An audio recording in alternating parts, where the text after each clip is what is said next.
میرا نام ارم جلال بھاٹی ہے and I am working as a assistant director in social welfare department.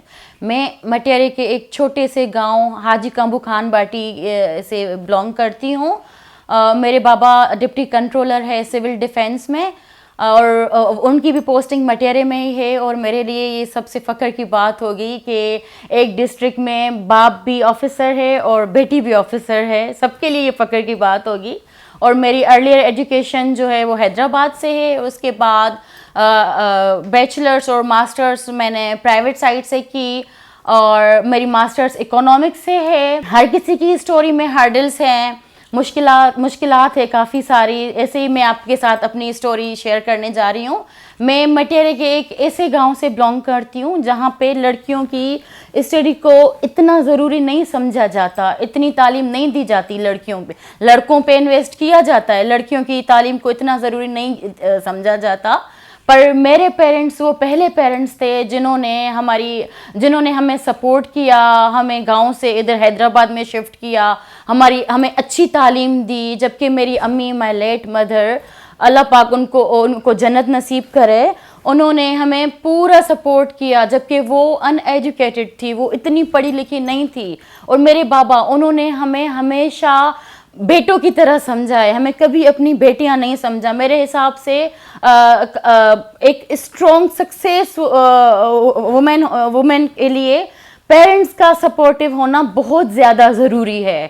اگر پیرنٹس آپ کے سپورٹیو ہے تو کامیابی آپ کے لیے بہت آسان ہے.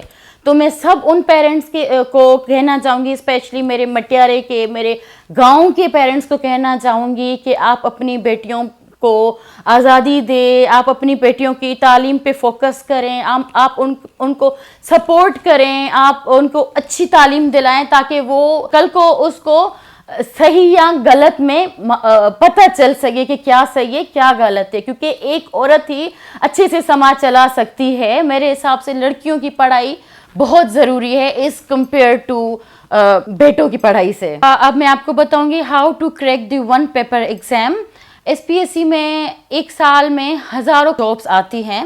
اس میں سب سے پہلے آپ کے پاس ایڈورٹائزمنٹ ہوگا, آپ اس پہ جائیں اور کسی بھی جاب میں اپلائی کریں. اس کے کچھ ٹائم بعد آپ کو سیلیبس آ جاتا ہے. آپ کے پاس سیلیبس آ گیا, سب سے پہلے آپ کو فوکس کرنا ہے انگلش پہ گرپ حاصل کرنی ہے, انگلش گرامر پہ.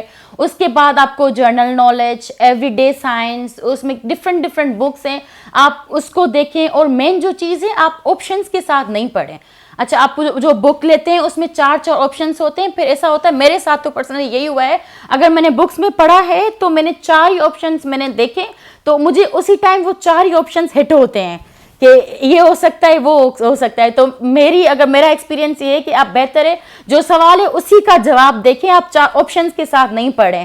اور سب سے لاسٹ جو چیز ہے, آپ پاسٹ پیپر دیکھیں. آپ اسی جاب کے لاسٹ 5 ایئرس کے پاسٹ پیپرز دیکھیں, ان پہ فوکس کریں, ان پہ اسٹڈی کریں, تو آپ کا انشاءاللہ میرے حساب سے بہت ہیلپ فل ہوگا. میں آج کل کی ینگ جنریشن کو میرا یہی کہنا ہے کہ آپ اپنا ٹائم غلط باتوں پہ, سوشل میڈیا پہ, ٹھیک ہے آپ فون زیادہ یوز کرتے ہیں لیکن وہ بھی اچھے کے لیے یوز کریں. آپ ان میں ہی لیکچرز سنیں آپ, کیونکہ یہی ٹائم ہوتا ہے جس میں آپ اپنا گول ڈیسائیڈ کرتے ہیں. اور ان پہ فوکسڈ اگر آپ رہے ہیں تو آپ کو یقیناً کامیابی ملے گی. اگر آپ ڈائیورٹ ہو گئے ہیں غلط چیزوں میں تو یہ آپ کے لیے نقصان ہے. آگے چل کے آپ کو یہ پتہ چلے گا ان چیزوں کا, کیونکہ ایک بار ٹائم چلا جاتا ہے تو وہ واپس نہیں آتا. تو میرے حساب سے آپ فوکسڈ رہیں, آپ ہر چیز کو اچھی طرح سے استعمال کریں, ٹائم ویسٹ اپنا بالکل نہیں کریں, پڑھیں لکھیں تو انشاءاللہ کامیابی